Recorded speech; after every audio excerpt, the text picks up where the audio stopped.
Am I the a-hole for banning my son's mom from a memorial? My ex-wife Diana and I have 3 kids, who are 16, 12 and 10. We divorced pretty much after the youngest was born. We also both remarried. She married Christopher and got a divorce last year after 7 years of marriage. I'm still happily married to my wife Jessica. Christopher and my boys were pretty close, and they were bummed when the divorce happened. I always got along with the dude. A few months after the divorce, Christopher disclosed that the divorce was over his being diagnosed over adenocarcinoma and Diana not wanting to be his nursemaid or responsible for his medical bills. She checks out. He told me this because he wanted to leave whatever he saved to my kids. Unfortunately, he had no family of his own. Obviously, I said of course and signed paperwork. A few months ago, I got a call from a social worker saying that Christopher was a few months from dying and unable to care for himself. He gave her my number. Basically, they needed someone to help with end of life. He had made me his power of attorney. He was living in a county hospice. My wife and I moved him into our home because he deserved to live his final days in dignity. It also taught my kids about compassion. Unfortunately, he died after 2 weeks. He was cremated a few days ago, and me, my wife, my kids and a few of our friends are planning to spread his ashes at the beach this weekend. Diana asked if she could attend, and I told her to kick rocks.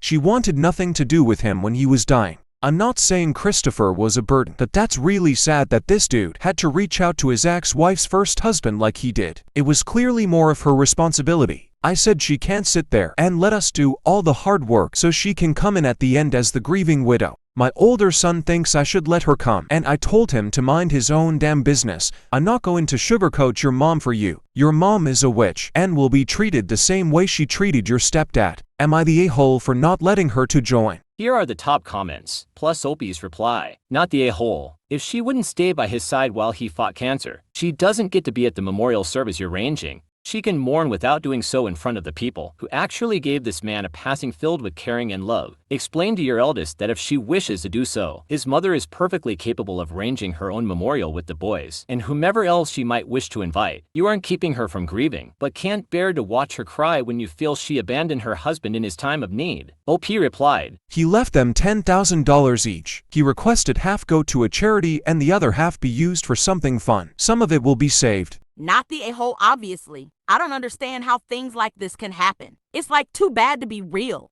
OP replied, His social worker said it's quite common. She even has cases involving children who are dying or sick with no family around. There are people whose hobby is to go to memorials for people who die alone. You're the a-hole. Don't demean your children. They have voices and opinions too. Your ex-wife doesn't deserve to be at the memorial, but your son doesn't deserve to be talked down to like that either.